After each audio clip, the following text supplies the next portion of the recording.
Welcome to the Elevation Podcast. My guest today, I have known for 30 years. Ooh. My best friend on the planet. I know I've been accused of having a lot of besties in the world, but the person at the end of life you want to share the front porch with is this guy right here, James Blewett. This Doctor. Come on. James Blewett. I'm not gonna downgrade the doctorate on there. Man, so awesome to be here. Thank you for having me. There was public outcry to have me on the podcast. I was catching some heat. Yeah, it was 3 people, but that's still public outcry. So for reference, this podcast is an extension of Elevation Coffee Roasters, the business that I started. And the podcast was built on the belief of there's so many creatives who use their creative space as the cafe. Yep. And it's the people I've met since opening Elevation, which you did not fit the mold. I understand. But you know what? We're mold breakers. That is true. That is true. And also, who bought the very first cup of coffee from Elevation? Every one of my locations, first customer. There it is, right there, right there. And that's that. We're mold breakers in life. We grew up with nothing. Yeah. We've there's no such thing as somebody who's self-made, because we've all had the people that have cheered us, helped us along the way, those type of things. But man, since we were 14, we've had each other's backs. It's true. We've cheered each other on. We want nothing for the best for each other. And you know what? If that's not what my coffee community is all about, this is the way we get it to fit, the mold. I like it. Yeah, no, that's awesome. I think what I hear you saying is that not a lot of people come out of Jefferson High School the way we are. But shout out Jefferson. We made it, right? That's right. We made it. Yeah. What's funny is one of my other guests that was supposed to be here today, he's sadly not, was from Jefferson High School. So Stephen Garcia. So he just had to go do some kitchen But he was today. after us. We made the cool school. We made the school We cool. did, yes. I mean, we were the first graduating class of the millennia. You're right. Even though we had only like 42% of our class graduate. Very true. It's very true. I was thinking about that today too, because there was a weird thing about us and our friendship that I don't think we've ever said out loud, but we both had very, very stringent expectations on ourselves. Okay. Like there was things that you and I didn't do that everybody else in the school did. Okay. You know what I mean? Like so we got ourselves in trouble. Like we did trouble with things, but we never did, there was never any drinking, there was never any drugs, there was never, and for some reason, we never talked about it. We never said, hey, we're going to be the 2 friends that don't do that. Right. But we always did. And I don't know how that happened. I don't know how that occurred. I don't either, because we definitely had even different paths in that and different foundational belief systems at the time. And it was just one of those things where we would hang out with the crowds, do those things, and we're always like, "You ready to go? You, me, me." It's time to go. Time to get out of here. It's time to go. It's getting a little too above our pay grade here right now. You can feel the room when the room is getting a little bit out of hand. Yeah, and I don't know if that's because of the neighborhoods we've grown up in and the situations we've been around in our own, family lives, whatever it is, that we know how to feel a situation a little bit better than the general pop. And we just wanted better for ourselves. We wanted better for our futures. And we know that one decision that you make when you're younger affects the rest of your life. Absolutely. So we don't want to do any of that stuff. But it was really cool. I never really thought about that. I've definitely thought about it before, that we've had that. We had the few people that would see that and were also part of the other part of it, but would see that and be like, hey, I'm going with you guys today. You know what I mean? Right, like, where are you guys headed to? We're like, we don't know. We're just going to go somewhere and have some fun. You're right. It's not going to get us in too much trouble in the wrong direction. And we had a good support system. I don't know. Were you around when Mr. Garner would let us stay at his house? No, that was before my time. Okay. I hadn't started going to church at that point. Gotcha. So I'll tell you for your podcast, there was a guy named Mr. Garner who would say, Love Bob Garner, he's the best. He's the best. Big he would say he didn't want us to get in trouble. So he would actually say, you can bring any of your friends over to the house on Saturday night or Friday night. If you feel like you're going to get in trouble and you're too bored and you're going to get in trouble, come over to my house. Me and my wife will go back in the bedroom. You can hang out in the house and we'll buy you pizza. What a guy. Who does that? Nobody. Who does that, right? Nobody. So I feel like he's kept me out of jail. Like he's kept me out of trouble, right? Kept me on the straight. Your brother out of jail and trouble too. My brother out of jail. My brother out of trouble. Yeah, all that stuff. So anyhow, it is cool. I think it's cool what you've done. I think why I really wanted to be on the podcast as well is because I saw the embryonic stages, right? So when you and I would meet, so I moved out of town for a while. I've been back in Hillsborough County for 9 years now. But before that, I would come home for Thanksgiving and come home for Christmas, and you and I would always meet up, right? I'd always tell you, take me to the coolest restaurant that's out now. We'd always go wherever a cool restaurant's out. And that's when you would talk to me about the dream of one day owning your own coffee shop, right? And what it was. And so I wanted to be the very first one to ask you a question on your podcast, all right? You had different names. I did. It wasn't just Elevate. I think the podcast would love to know what other iterations of Elevation Coffee was there. I actually probably have them in my backpack now. I had so many different names. One of them at first was like Gulf Coast Coffee Roasters. Yeah. 1887 was the one that I almost stuck with because it was the year like Tampa was incorporated as a city. Yeah. I really liked that one. I just didn't feel like I wanted to explain it to every customer that walked through the door. That's true. Yeah, elevation works out a lot better. Yes, it does. And the other one, it was between that one and Maddox Coffee, Matics, because it's just a suffix that means willing to work. That's right. So like mathematics, you're willing to work in math. Yeah, which I'm Coffee Maddox would have been like, but I think that was trademarked somewhere else, like a coffee like equipment company. Yeah. So I just wanted to call it Maddox Coffee Roasters, but it fell into that same boat of like, if you say it out loud, it sounds like the last name Maddox. You know, like Greg Maddox, the pitcher, or something. Who's one of my favorite. You do love Greg Maddox, yeah. I do. So then that's when I was up until that point. Like I had already even at my corporate job put my notice in. I still hadn't narrowed it down because I had a bunch of other ones that were floating in there too. I think I had like a flamingo at one point. I think I had palm tree, which is funny because our producer here is palm tree content. Yes, that's right. Very Florida stuff. You know? Right. And my first like even logo I think I had like a Twitter at the time for it, and it had like a flamingo, an orange, a palm tree, and maybe a sunset. Yeah. As like the 4 little things. It didn't even have coffee in it. Yeah. And so I was always trying to play with those ideas of like, what is Florida to me? It's those type of things. And then when I did the whole corporate thing, I was like, hey, put my notice in, months go by, and then they finally said, hey, let's just get rid of this guy. He's, we got to make an example because we got a new VP of HR in here. And then the owner, the guy who started the company, he took me into his office. We chatted, because it was a whole thing. Trying not to give me a severance. He was like, I'll cut you a check myself if I have to. This is out of my control, blah, blah, blah. Then we started, he's like, so I know you're doing this coffee thing. He goes, so are you going to be able to start now? I go, dude, I don't even have my name picked out. And he's the one that actually sat there and helped me narrow it down. That's cool. So I was like, these are the ones I'm looking for. I go, but I want something simple. Yeah. Like I want one word that people know the word, and then maybe every once in a while they makes sense. Yeah. So that's where we narrowed it down to. That's true too. And then when you have the palm trees and the orange, and no offense to people that do it, but in the church planting world, we always have Florida church planters. We have our own jokes because you can always tell when a church planter moves here from out of state. Because when you move here from out of state, you're going to put a palm tree on everything, or it's going to be orange or bright, or there's going to be a wave, right? Oh my gosh! Even though, like, I live in Brandon, like an hour away from the water, and yet everything's got like a wave in it. Brandon's the most landlocked part of Florida right exactly. now. Like we're gonna be surfing. Good lakes there. So we always know. So I like the fact that elevation was, you are Tampa through and through. However, you don't have to. If you're Tampa through and through, you don't have to show that you're Tampa through and through. We know what it is, right? Right, and that's what's so great about Tampa. Tampa's just a true melting pot of people. It's an immigrant city that started, in the 1800s, and it has become just this place of people. It's the biggest small town in America. I think best city in the world. Called us. Yeah, best city in the world.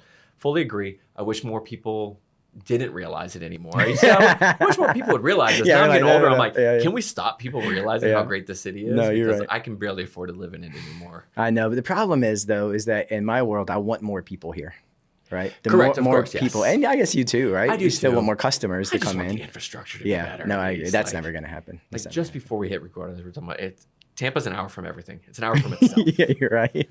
Carrollwood's an hour from Palmacia. Palmacia is an hour from Soho somehow. You know what I mean? You're just kind of like, I know. What are we even doing here? I know. It's ridiculous. But here it is. Now it's my turn to flip the questions back to you. Okay. So it's your podcast. You're right.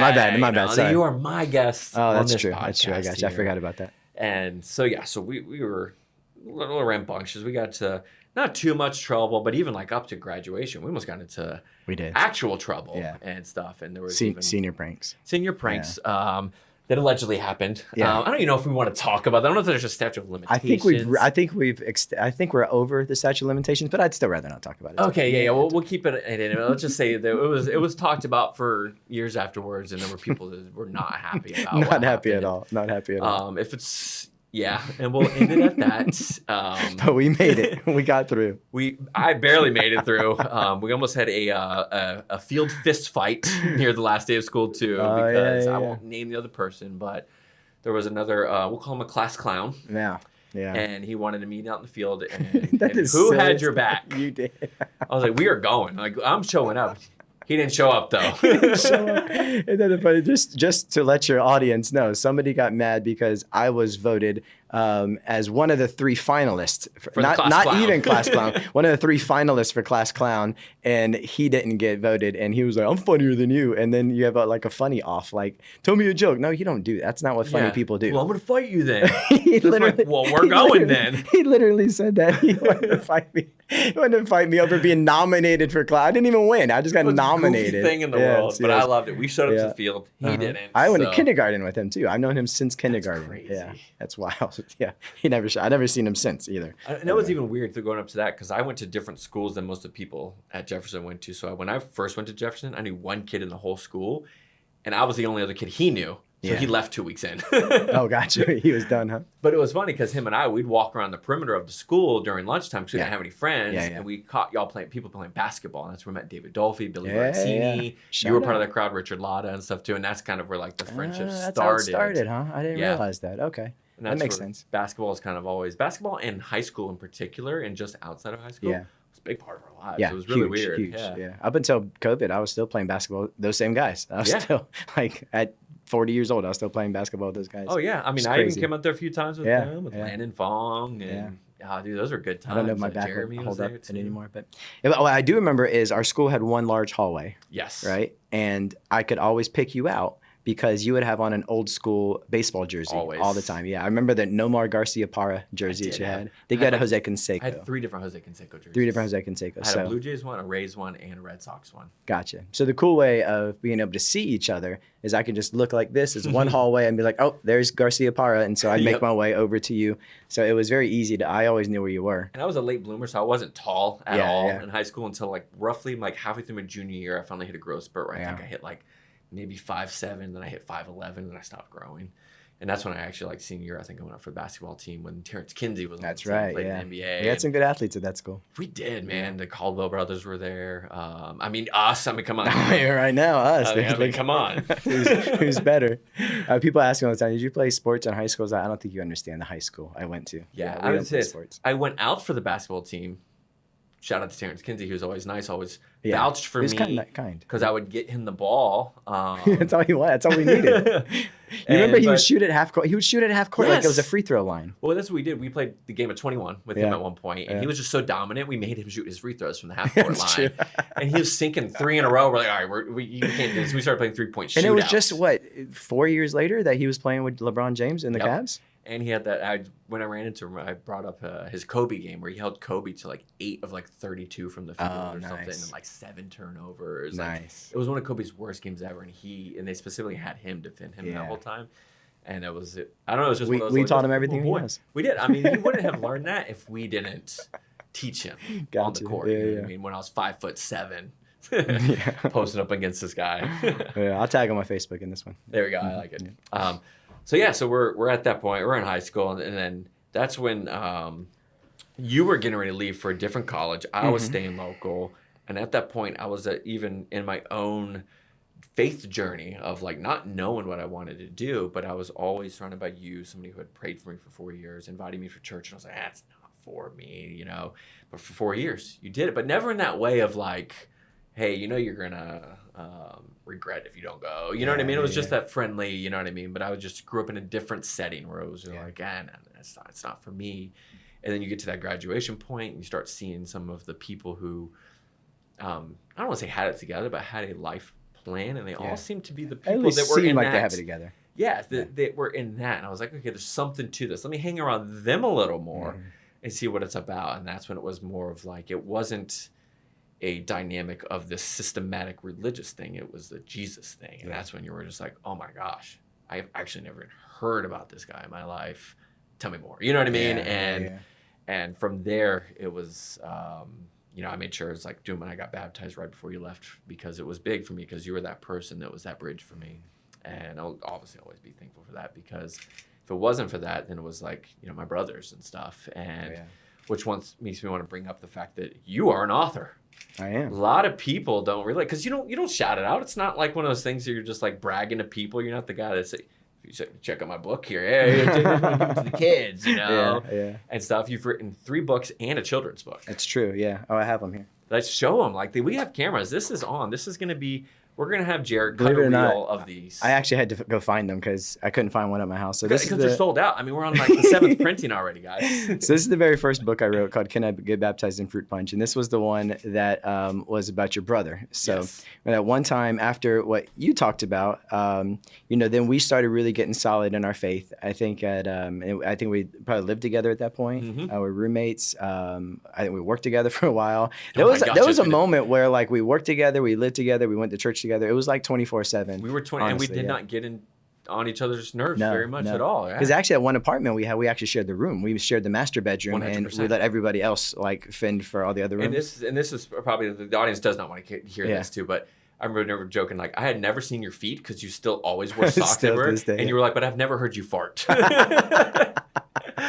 And then for the record, I have definitely heard him fart. So yes, a lot, yeah, and okay. But being around each other 24/7, those are odd things to have never seen. That is true. And we've probably seen everything else in existence. And we've also seen each other at our worst. You know what I mean? Yeah. But we've seen each other at our best. That's true. So. That's true. Yeah, and that's cool. That's what's cool. So I mean, 24/7, and you are who you are. Like there's no difference. There's no facade. Yeah, there's no Jonathan in front of everybody and Jonathan in the private. I think that's who we need to be. That's authentic, right? That's what people are looking for is the authenticity. But back to the book. That's why I'm terrible book salesman. See. Yeah. We went on a camping trip. Yep. And your brother Joseph was asking questions about our faith, right? Asking questions about our particular faith journey. And my brother Joseph, I love him to death. Great kid. He was an incredible athlete too when he was younger. Ask the most offbeat questions on the planet. We're like, where did that even enter your brain? He is. I'd say he's a national treasure. There's nobody like Joseph. Protect him at all costs. Yes, he is awesome. So we were in a tent camping one night, and he started asking questions. And then, so I told him about Jesus, right? Walked him through the gospel, walked him through, we're all sinners just trying to reconnect to God. And the only way to reconnect to God is somebody had to be in the middle. And that middle person is Jesus. And you accept Jesus in your heart and you get to go to heaven and you get to have a relationship with God, which is what we were created for, and walking through all of that. And then he started asking, all right, and then he did that in the tent, right? That was the night that he prayed to receive Jesus in that tent. And he said, all right, what do I do next? I was like, all right, well, I've been training for this, right? I'm ready. I'm ready for these questions. And so we walked through the baptism. Like this is what Jesus did next. Was Jesus got baptized, and there was nothing special about it, nothing magical about it. It wasn't about the water. You just show this public, it's essentially a metaphor. It's talking about how you were dead in your sin and now you're alive, new in Christ. And that's why you get baptized. And he said, and the off-wall questions, he said, oh, so the water has nothing to do with it. So then he said, so can I get baptized in fruit punch? And that's literally the question he asked. Can I get baptized in fruit punch? Love it. And I was like, why not? I guess. Like, why would you want to? You probably get sticky. Baptism, yeah, right? That's right. But to the point that I was trying to make sure, yes, you could. So the idea of my first book, which was just a New Year's resolution, I don't know, I guess about 15 years ago, maybe now, New Year's resolution that I was going to write a book. And the idea of the book is so the way that Joseph was, he was so excited about his faith because he was super new in his faith, like actually new in his faith. And what if we had that same kind of enthusiasm, but we could mix it together with our old age, right? With our experience. What if we didn't get jaded in the Christian walk, in other words, which is what a lot of people do. And so that's how this book came about. And it ended up in bookstores and all that stuff, which was really cool. Then I had a lady call me that read my book. She bought it at Barnes & Nobles, and she brought me out to Italy, which was so cool. She was actually, working at an Air Force base in Italy, American Air Force base in Italy. And she read my book and brought us out there. So we had a free trip to Italy from this. So it was like, if nothing ever happens from any book I ever wrote, that's pretty much it. But then what happened, as often does happen, especially with those of the faith, because Christians can be a weird bunch. Let's just toss it out there. Christians can be a weird bunch. So when the question was, can I get baptized in fruit punch? People were literally mad about this. No, you can't get baptized in fruit punch. No, that's not the way it works. No, actually, we love to split stuff, split hairs. Cool, no problem. So then the publisher said, all right, so let's just rework it. And so we reworked it, and it was Be Extraordinary, which is the new title. So you actually can't buy this book anymore. We took this new title, extended, yeah. So we added a couple of chapters. We added questions in there. We updated a lot of it. Have a first edition book of that. Yeah, copy of that. Very rare. Yeah, extremely rare. And then Be Extraordinary, which is based off of an old C.S. Lewis quote where he said, if you really understand the magnitude of who God is, then you either have to go all in or you have to completely reject him. The only thing that doesn't make sense is to be ordinary, right? And so that's why you have to be extraordinary, which is then... I need a C.S. Lewis counter, because that's my third C.S. Lewis person who's mentioned C.S. Lewis as a guest. It's so good, man. It's so good. He's so he would love your coffee shop. C.S. Lewis would absolutely love your coffee shop. He would probably like a beer afterwards too. Yes. I don't know. They say that he met with his group at the bar, and that's usually how everybody tells it. But it was like 9 a.m. on a Tuesday morning. They still so I don't know. It was I forget what he calls his little group. Somebody's gonna. But anyways, yes, somebody will correct us. But anyhow, so then when we planted our church, we actually named it Extraordinary Church, kind of based off of that. So anyhow, there's that, and then Jesus is the GOAT is the next thing. Basically, Jesus is the GOAT was based off the fact that I wrote my doctorate dissertation on the teachings of Jesus, and it got rejected, and the president of the university actually said, this doesn't read like a doctoral dissertation, it reads like a book. And I said, all right. So then I spent the next year rewriting my dissertation. I said, well, I'm not going to waste that. So I turned it into the book, Jesus is the GOAT. And then my daughter and I put this together a couple years ago, Life of an Extraordinary Kid. And I think it's really cool. We just haven't gone out and sold it a lot. And I'll be honest with you, there's one particular reason. And she's going to be mad that I mentioned this. At the time, she was a huge Taylor Swift fan. Yeah. And then everybody turned on Taylor Swift, right? So now when it says, like, when I was writing her bio, it says on here that she's a huge Swiftie. Ooh. And she doesn't want anybody to read the fact that she was a Swiftie. So she doesn't even like to acknowledge. She's limiting the sales. Taylor Swift might get that in you're right. her hands. She's 13 and a published author, and she won't tell anybody. So, unbelievable. Yeah, which is 13-year-old kids. She's all 13. Yeah, she's also 13. Because we embarrass them no matter what. That's exactly right. Yeah. And their past, because they got such an illustrious past, embarrasses them too. Yeah, and they're Swiftie for a year. No, you're exactly right. But anyhow, I think the point of all this is, can you imagine the two of us, when we were 14, 15, 16 years old, anybody saying, hey, he's going to be like the most famous coffee guy in the world, where wrestlers come up to him to take his picture and he doesn't even know who they are. It's fantastic. It's a great world. That I was, I think I have 2 masters and a doctorate and written 4 books, and there's no way that planted a church. Yeah, and there's no way that was supposed to happen, right? That's just right. It's not our story. That's not the way it was supposed to happen. So I know God. What's really cool is like you can tell that God had a plan, a very specific plan for both of us, and it's a plan that just doesn't make sense. No. And so because it doesn't make sense, I think you and I both kind of live the same way, where it's like we live in gratitude. 100%. Because we don't deserve this life. Like and this when we're throwing a curveball, it's not debilitating to us. Yeah, you know what I mean? We just take the pitch. You know what I mean? That's it. And we move on to the next pitch. You know? That's exactly right. But most people buckle under the pressure and stuff too. We don't. Like, okay, cool. If something doesn't work, it's not a failure. It's a pivot. That's exactly right. Yeah. And that's huge in life, man. It's something that's we will be teaching our kids. Yeah. That you do that. Like, no, everything is a learning lesson. You're right. And and I don't know if I don't think our kids will ever get it. Like I say it all the time. Like they have to hear it from me constantly. Because I think one of the things I never want to forget is I never want to forget where I came from. Because I think it's extremely important to never forget where you came from. And I'm sure you're the same way. Because when we look at like what we clawed out of, right? I want my kids to know that. And I want them to know that I did that for them. Correct. Before they even existed. Give them something better. That's right, yeah. Than what we had. Yeah. Which the bar set not so high anyway, so it wasn't an easy bar to beat. Yeah, you're right. But we want to shatter it. We want the bar not to be seen. Yeah. For us, if we made it to 40 and we weren't in jail, like that's a win for us, My brother Joseph, we were at a Beef Brady's one day. This was like in our early 20s.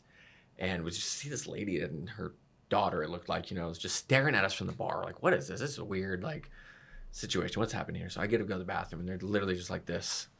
They come back and they're like, back, and I turn around, I'm like, do I know you from somewhere? Yeah. And they're like, they mentioned my mom. You're so-and-so's sons, right? Like, yeah. She goes, I thought you'd be dead by now. Yeah. Literally her statement. I was like, no, we're alive and well, actually. Yeah. You know what I mean? Yeah. And it's like, I'm doing my thing. Brother Joseph has his degree. He's building homes right now with multiple kids. My brother Andrew's an engineer on a firm. Yeah. Matthew worked at a church, started 3 coffee shops. And he actually and I don't know if I'm allowed to say this out loud, but he just texted us, got accepted to be on this new nonprofit that he's working on. So cool. It's just like, it's, and he's going to be leaving his position at the church and in the coffee shops to go do this other big thing. You know what I mean? And it's like, you guys, and that's what's great. And it's like the foundation was laid, you know what I mean? Like when the answer is always no. Yeah. Like, no, you're inviting me. No, you're being kind to me. No. Like, I don't want that. I don't want this. I don't want it. I don't want it. I don't want it, you know? And then even like the foundational beliefs on like what elevation really is I would say we're on this planet for two things: to create and have community. We're created in the image of a creator. That's it. And we're happy when we're creating, when you're writing books, when you're planning sermons, and we are created for community. Yep. If you have those two things, the rest of it is all made up. Yeah. It is all man-made. Money's man-made. Everything's man-made. The rest of it, we are happy. And you see that when you have children. They are happy when they are playing and they have somebody to play with. That's it. And if we can do that in life is so simple. Yes. Yeah. That's what we were built for. And that's where like elevation comes into. And it's not just the fact, like it's the double-sided part of it. Now I have people who are creating in my cafes, which again, why the podcast came about, because those are people I'm like, oh my gosh, I have authors, I have athletes, I have, people writing something, whatever it is. Y'all are cool people. I want to talk to you because you have a story that's non-conventional. You chase something that somebody on the other side of this camera or this microphone, or whatever, is wanting to chase, but they're scared too. Yeah, and they just need to be reminded why we are on this planet. And it is to create and have community. Yeah, I love it. And we were created by an actual creator. When it says that in the beginning God created, it's like it's right in the beginning. Right. And it's the word ex nihilo, which means out of nothing. Right? He didn't build it. It's not like a Lego set where he saw a picture and he put it together. He created out of nothing, you and I. Right? He created everything that we see out of nothing, and I think you're right. And that's how we connect back to him throughout all of that. So I love that. I love that. What's funny is I remember a teacher in 6th grade. We did like projects or something. I think back then, me and Jarrett were just talking about this earlier, that they still use the word gifted apparently now. I thought we'd stopped using that word. But I was in the gifted program when I was in 6th grade. And this teacher, we had these projects, and I did some project and I had this idea and I put it together, and she told me I was creative. And I said, and I was like, it's like to this day, like that still means so much to me that teacher told me that I was creative. And so I have this thing, I didn't realize it till after the fact, but I have this thing where when somebody says something nice about me, I want to prove them right. Right. I love that. Yeah. And so she said I was creative. And so then I was just like, I'm creative. I just owned that, from now on. I was like, I was creative. And so when everybody asked me, like, give me a word to describe yourself, I'm like, creative. Like, I'm a creative person, Yes. And I think that's one of the things that you can do is you can speak that in to people, to know that is part of who we are as it. So yeah, I love it. And I love the fact that even as a church planter and as a pastor, like that is like, we're doing a series in the fall called RPMs. And it's about your relational, your physical, your mental, and your spiritual health, RPMs, right? Yeah. And so how we can go and we think about a lot of times your physical health, and at church we think about our spiritual health, but it's actually all part of the same thing. We're RPMs, your relational, your physical, your mental, and your spiritual. And I was like, man, we're gonna get a nice car out there, right? We're gonna rev the engine, like everything's gonna have this big RPMs. We're gonna go and we're gonna get this AI stuff to where like people can go online and use AI. That way they can register every day, like how's your relational, physical, mental, spiritual. And once I get an idea, it's like, oh, it keeps going, right? And I love the fact that I get the opportunity and the freedom to be able to do that with what I do. And I think I would, like you and I used to work in a warehouse together. No creativity there.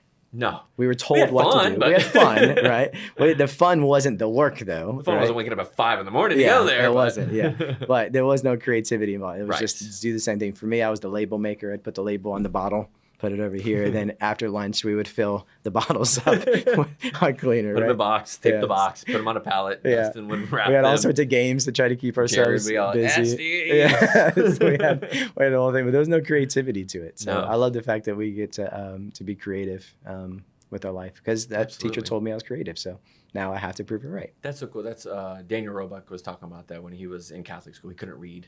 He couldn't write, but the way he expressed himself was he would draw out scenarios.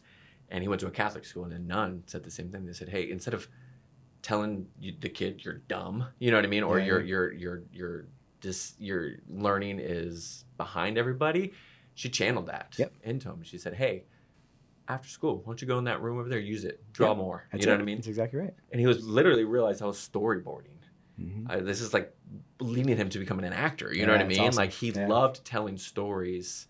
He didn't know how to do it. Well, he knew how to do it. They were all up here. He knew how to get them on, but he didn't know how to do it in the conventional sense. Yeah. Or, I feel like most of the days now you're just kind of like you're in a traditional school or something like that. It's like, hey, you did it wrong. Here's the slap on the wrist. You did it wrong. She could have done that. But she said, no, you've got something here. Go do it. And then you know what she did? She let him make the play. That's awesome. He drew it out. She was all right. Perform it now. Yep. You know what I mean? That's so and cool. he's just he just released a movie this year that's like pays homage to that nun, that none of this would have existed, if she didn't like actually say, hey, you know what you're doing it the right way because that's the way you were meant to do it, Yeah, that's true. So I freaking love There's a lady that right now that has a book out called 8 Levels of Smart. And a lot of times we look at like she calls it word smart or like math smart or and then she has these different like relational smart. Like there's all these different levels of smart, but school usually just focuses on one kind of smart, right? Which is basically memorizing. Right? If you can memorize facts and regurgitate it on a test when it's timed and there's pressure on you, then you're going to do great. Right? That's essentially the way school's set up. But there's all sorts of different kinds of smart.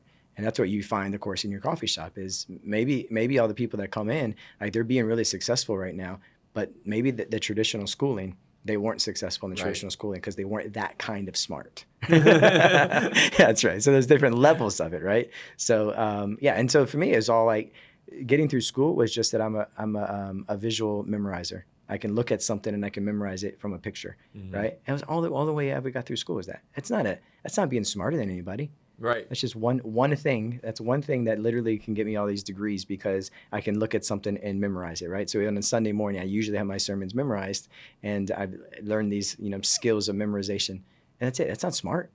Yeah. Right? It's not smart. It's one of the 8 levels of smart. That's one of the 8 levels of smart. Yeah. It's just taking somebody else's smart things and memorizing it long enough for you to get it out into something, right? That was me in school. Like numbers made sense to me. Right. I got A's in math throughout school. It's the only thing that kept my GPA up. You know what I mean? Because like I couldn't memorize history, geography. I was not good at memorizing those things. The memories part, because it was boring to me. You know what I mean? I was like, I'm never going to go. But you memorized all sorts of baseball stats. But I did. Right? Do you know Jose Canseco's career batting average? I mean, I don't know off the top of my head right now. I used to, though. So cool if you knew like 266. Yeah, it was so cool if you knew that.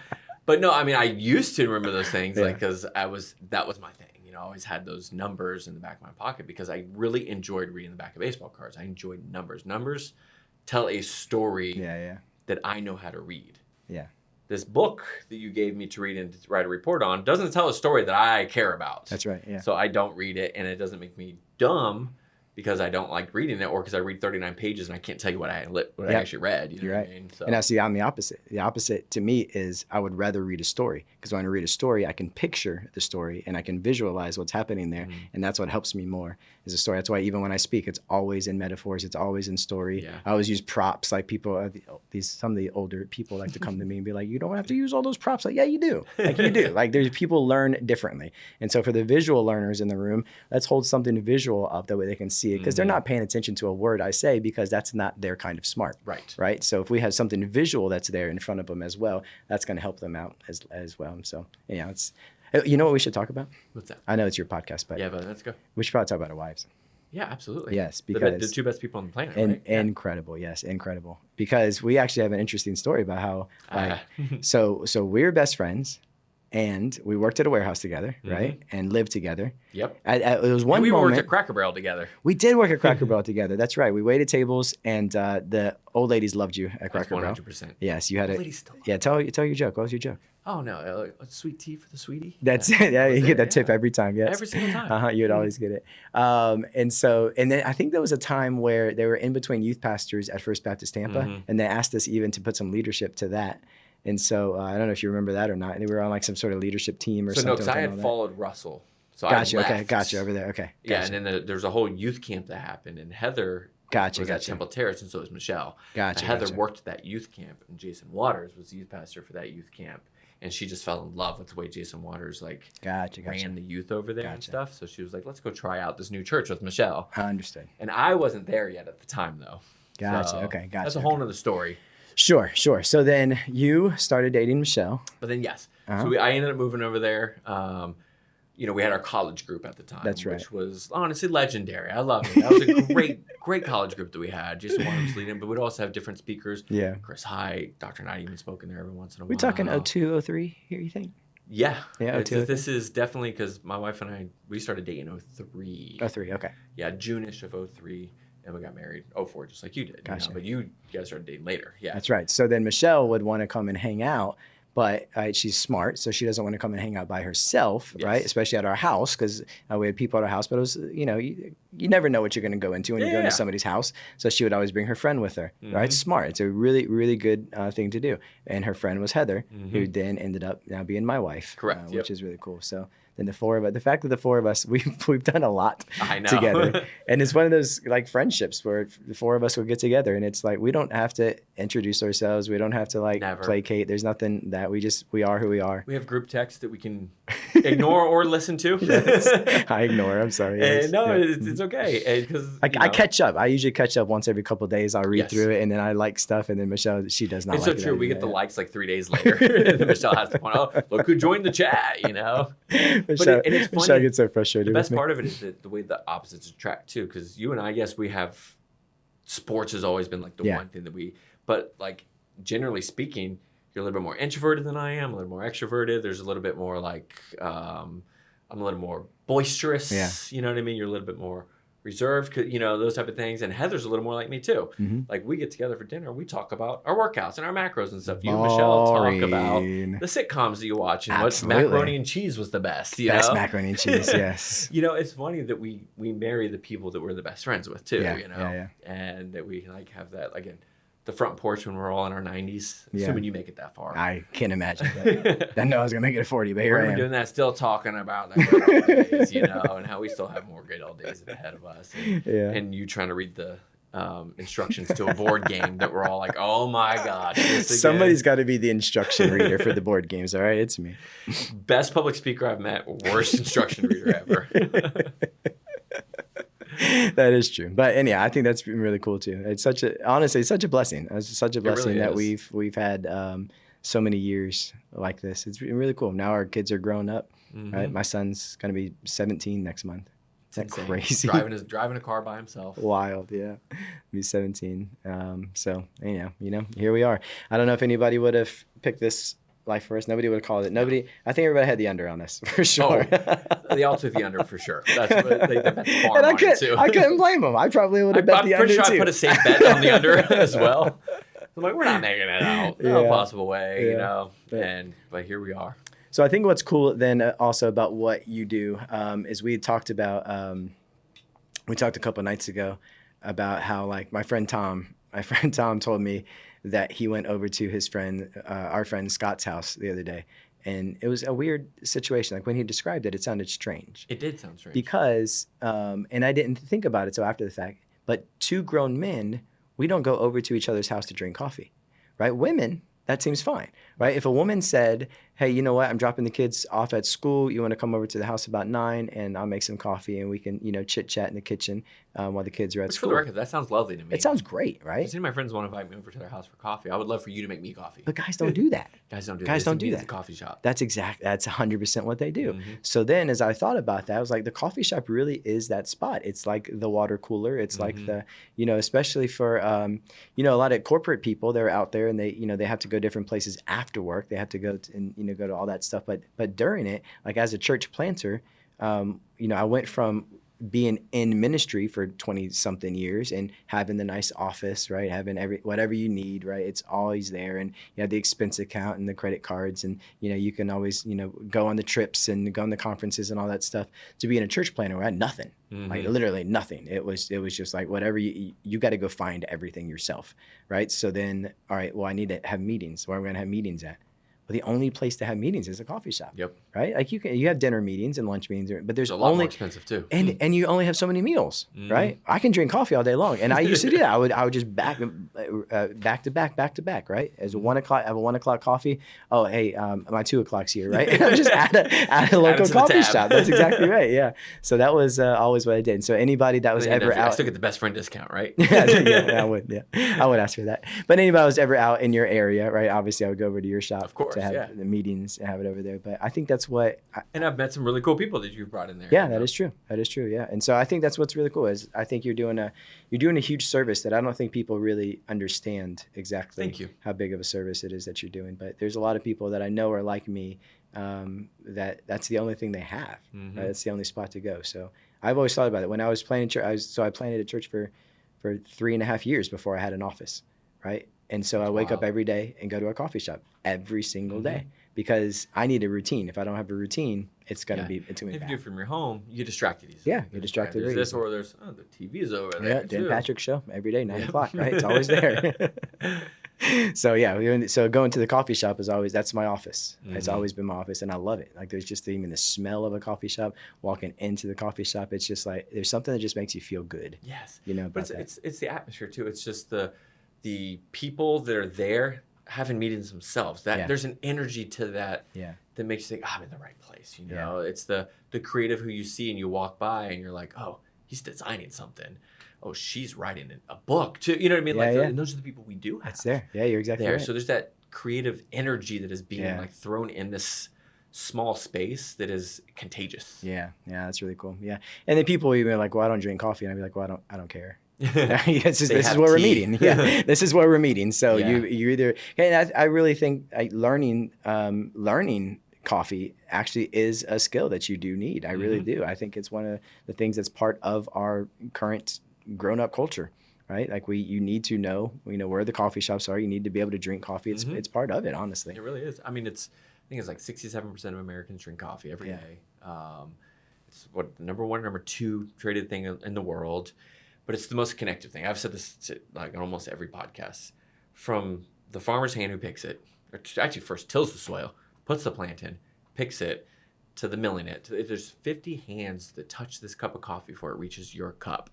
And you're usually, so it's connected already. The world connected it to this cup, but you're sharing it with somebody across the table. So you're connecting with somebody, whether it's in a meeting, whether it's the mom who stayed in Tampa, but her kid moved away, but came back in a day and she said, hey, I found a new coffee shop that I want to impress my daughter with. You know what I mean? Yeah. That's what we are there for. Yeah. And that's so cool. It's the true third place, that people do crave that's outside their home and work. So. Yeah, I like that. Yeah, I like that too. I like the idea of a different spot too, because I think when I travel, I have to go find the local coffee shop. Right? 1,000,000%. It has to be a part of it. I don't drink. I don't do anything else. So like coffee shops is part of like my life. I'm going to go and find it. And you cut the Mountain Dew habit a long time ago. I did. I had a huge Mountain Dew habit though. Now it's Diet Coke. It's Diet Coke. Way too much Diet Coke. But I think that's actually better for your health than the Mountain Dew. Yeah, you're right. But it wasn't Mountain Dew. We couldn't afford Mountain Dew. We had Mountain Lightning. The Mountain Lightning. There was another name of the Winn-Dixie brand at the time. Oh yeah, we didn't do it. We did the. I think we did the Walmart Mountain Lightning. It was like a quarter. You remember? It was like a quarter. Oh gosh, yeah. Remember you could put the quarter in that machine and get the thing. Yes, well I remember they also had it on the shelves. You could pick and choose. So you could grab their version of the root beer, of their Dr. Pepper, whatever it was. Like you could pick and choose a quarter each. Yeah, that's exactly right. Gosh, and that was back when you guys moved away. Like we would visit you guys wherever you live because we could drive on a weekend. Yeah, gas was affordable. That's true. We're like, where are you at now? Oh, you live in Orangeburg, South Carolina. Never heard of it, but I'm going. You're in Warner Robins. You're in Douglasville. Like, where is that? We're visiting you. You're in Destin, Florida. Oh, okay. You liked it when I was Destin. Yeah, we'll go there. Winter Haven. I mean, you've been all over there. People visited me a lot in Destin. It was really weird. Yeah, isn't that weird? Not a lot of people visited me in Orangeburg for some reason. Very strange. Although I do love Orangeburg. I got in trouble before for saying I didn't. So Orangeburg. It's the goat of South Carolina. Absolutely, right in the middle. There's a burg that's orange. It's that one. So we 100%. We want that one. I remember the exit sign very well. So, and also say thank you for even as we started our church. You were there. Right, of course. Esteban was there. Yeah, right. We had Elevation Coffee on our very first day at Extraordinary Church, so it was really cool. I think just having you there, and the lady that invited me to church for the very first time, Mrs. Gant. Right, our story is Mrs. Gant's story. 100%. Right, because we think about it, Mrs. Gant just invited me, just a random punk teenager that lived in her neighborhood, invited me to church at a moment where I was looking for answers. She didn't know I was looking for answers, but she invited me to church in a moment I was looking for answers, and I said yes, and that changed my life forever, right? I met my youth pastor, J.J. Johnson, who's become a 30-year mentor to me. That's insane. Like, that doesn't happen either, right? That's not normal, right? But he's become, every Sunday morning, he still texts me, right, to this day. That's great. Right? And he led me to Jesus in 1996. So literally 30 years walking with him. But anyhow, all that. And then, when I think about people in my life, my brother who got saved, running an incredible recovery ministry right now, just reaching people that I can't reach, talking a language that I don't talk when it comes to recovery. Really awesome. We got aunts, cousins, my grandmother. My grandmother, 82 years old, and she prayed to receive Jesus. It's just crazy, right? It's just a weird story. And all of it goes back to Mrs. Gant inviting a punk teenager to go to church with her. So I say that. One of the best smiles on the planet, too, Mrs. Gant. Yes, she was great. Gosh. Yeah. So I invited her to be there on that first day, too, because that was when I planted church, she planted church. If I write a book, she writes a book. If I get a degree, she gets a degree, right? Because all of it is in part of, the fact that there was somebody that was loyal enough and faithful enough to do that. So she didn't have to. She never had to. But absolutely not. Nowadays, I mean, we're yelling at the kids, get off our lawns now. Yeah, that's exactly right. Or you don't even notice because everybody's inside. That's oh my gosh, that's what Toy Story 5 is gonna be about, right? yeah, that's exactly right. So it's a real thing. Yeah, Toy Story 5. You just brought that up. Yeah, that's right. I think it's why they've been around as long as we have. Yep. So anyhow, I think it's been really cool. So thank you for that. Thank you for absolutely always being there, man. It's been great. Not going anywhere. Yeah, so, it's been a good ride. A few quick questions. What's your go-to coffee order? I'm just a straight latte. I'm a straight latte guy. Yeah, I like a latte. Just the way it's at. What I like when I go to your shop is to get the flight. Yeah. Right. Where I'm just like, all right, Jonathan, talk to me, and then you bring me the flight and you tell me a little story about this and this is the bean that came from there. I enjoy that. But if I'm just going to any shop and getting it, I'm just getting a straight latte. Yeah. Keep it simple. Yeah. Favorite movie of all time? Remember the Titans. Remember the Titans. Still the same. Yeah, Remember the Titans. A close second would be Avengers Endgame because and that's the other thing. One of the things we've done to keep our friendship active is that we go and see every Marvel movie together. And now we added Star Wars. We did last night. Was that last night? It was last night. Yeah, we watched Star Wars. But we watch every Marvel movie together, so we always know if a Marvel movie's coming out, we're going to automatically do that. It's one of the things you have to do when you get older. Absolutely. You got to carve out time. They're done, set in stone. Yeah. This is canon for us. That's exactly right. Yeah, Spider-Man movie comes out July 31st, I believe, something along those lines. We'll be there. And we'll watch there. Mm-hmm. And then Avengers Doomsday is later in the year. We'll be there. Oh my, we'll probably see that one twice. Yeah, maybe in costume. Who knows? I don't know. What's your favorite movie? I forget what your My favorite movie of all time is probably it wavers between three: Rear Window, Alfred Hitchcock, Ratatouille. Oh, interesting. And The Fifth Element. Gotcha. Bruce Willis. Yeah. Gotcha. I like those. Those are good choices. Yeah. It's a good choice. Rear Window and Ratatouille. Very different.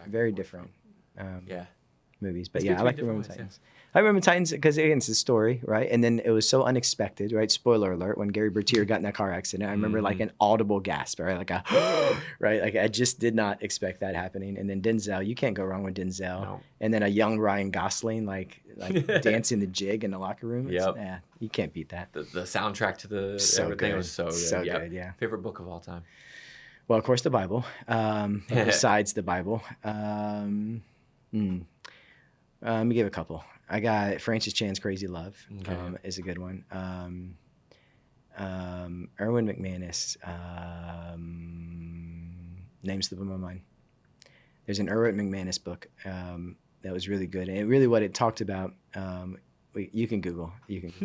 But what it really talked about was how just because God sends you somewhere doesn't mean that you're going to succeed, right? It's an idea that I never thought of before, but that failure is actually a part of the process. Yeah. Right. And so we always think that like everything has to go the way that we want it to go.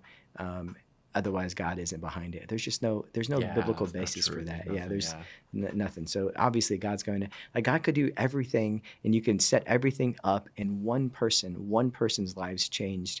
And you're like, do you think that God would go off through that for one person? Yeah. Of course he would, right? So what the world could see as a failure, God sees as a success. And so that's why failure stories are so encouraging to other people. Like I've guests on the podcast I had before that's talked about that. It's 10 years in coffee, and when she finally decided to open her own shop, it never got open. Yeah. But it's not failure. I'm pivoting now. Yeah, no, you're exactly right. Yeah. I just learned a lesson, You're right. And it's just that resilience is huge. Yep. And it's something that our kids will see in us too. You know, that's one thing. Even when I started Elevation, it was that like I can tell my kid till I'm blue in the face that she can chase her dreams, but she knew my dream and I wasn't chasing it. At a certain point, our kids stopped listening to us, but they always watch what we do. Yep. Exactly. And they learn bad or good from what we do. Yeah, and that's what I want my kids. I want my kids to know that it's okay to fail. Mm-hmm. Right. I think it's a lesson we need to teach for sure. Because we play in a church in Atlanta that doesn't exist anymore. That's right. Oh my God, I forget about that. It didn't survive 2 weeks of me moving away. Like I thought we had the leadership in place that it didn't need me and I can move away and it'd be fine. 2 weeks, maybe 3. But I don't think so. And it's gone, right? And so the world will look at that and say it's a failure. But I can tell you, like people whose lives are changed because of that, year church plant, right? And then I can also tell you all the lessons that I learned throughout the way. Like I don't think that I would be here now if it wasn't for that. Correct. Right? And so, Anyway, so that's the Erwin McManus book. And that's probably, I'll leave it at that. I think it's just those 2. And then if you could share a cup of coffee with one person, dead or alive, have that nice conversation, not named Jesus, who would it be? Yeah, that's one answer. It's my Uncle Oscar. Uncle Oscar. Uncle Oscar. Yeah, of course. Yeah, Big O. Yeah. One more cup of coffee with the Big O would be awesome. So great, right? Yeah, I love that guy. Would you make him make his was it the steak palomea that he'd always make? Oh man, he made the best steak palomea. Yeah, I love that guy to death. So he was the best. So if Uncle Oscar was sitting there right now, I know he'd be proud of both of us. You knew him. Yeah, you knew him real well. Yep. He'd be so proud of us. What we're doing. Oh, he'd be front row at every one of your services. Honestly, he was the best. Yeah. He was the best, and he would say, "He was a good lesson." I think we're winding down, so he was a good takeaway lesson. Mm-hmm. My Uncle Oscar would always say, "If you could just be a blessing to one person today, and that should be your goal." Right? Even when he got older and he was starting to get Alzheimer's and things were going badly for him, and I would come over to his house and he would just ask me. He would say, "Hey, was I a blessing to you today?" Oh. Yeah, Big O, you're a blessing to me today. He's like, that's it. That's all I need. Right? Life is that simple. Mm-hmm. Just be a blessing to one person. Can you imagine if the entire world decided that every day they were going to be a blessing to one person, what this world would be like? It'd be so much better. So much better. So great. Right? And it's such simple advice from the Big O. So I need one more cup of coffee with my Cuban uncle. Yes. The Big O Oscar. So. I love it. I mean, that was I usually end it with leave the listeners with one form of advice that you would give them in life or in chasing their dreams. Yeah, let's do that. Well, that's it. Always go after it. Don't be afraid to fail. And then also, if you're looking for a church and you live in Brandon, come and see us, right? generationsbrandon.com. Look us up. But yeah, I think that's it. Go after it. You were created for a reason. Mm-hmm. Accidents don't happen, right? Everybody's here for a reason. There's a plan and there's a purpose for you, and God's made a promise, and the promise that he'll never leave you or forsake you. It might feel like he's far away, but he's not far away, right? He's right there. And sometimes you just have to be patient. Sometimes you pray for somebody for 4 years and nothing happens, but you know that in God's timing, it's going to work out and it's going to get where it goes. So just keep chasing after it. That's right. Where can people find you? Where can they find your books? I don't know anything from my book. You just got to go to Amazon. Honestly, I'm so bad at it. I need my own website set up, but I don't have any of that. Anybody wants to be my agent, come find me. There you go. But yeah, no, just go on Amazon. Google my name on Amazon if you want to actually find the books. That's there. But yeah, James Blewett. Yeah, that's right. Blewett. Or you can find them as one lady Facebook messaged me a couple years ago. She said, "I read your book. It was Be Extraordinary." She said, "I read your book and it changed my life." And I said, "Oh, great. Where'd you find it?" "I found it in the dollar bin at a thrift store in Miami." Okay, whatever great. works. Whatever works. I love it. Yeah. So you can either go to Amazon or go to a thrift store in Miami and look in the dollar bin. And either way, you'll find my book somewhere around. I love it. Yeah. So, and I love you. Love you Best too, friend man. in the world. Thanks for being on, man. You're the best. Appreciate it.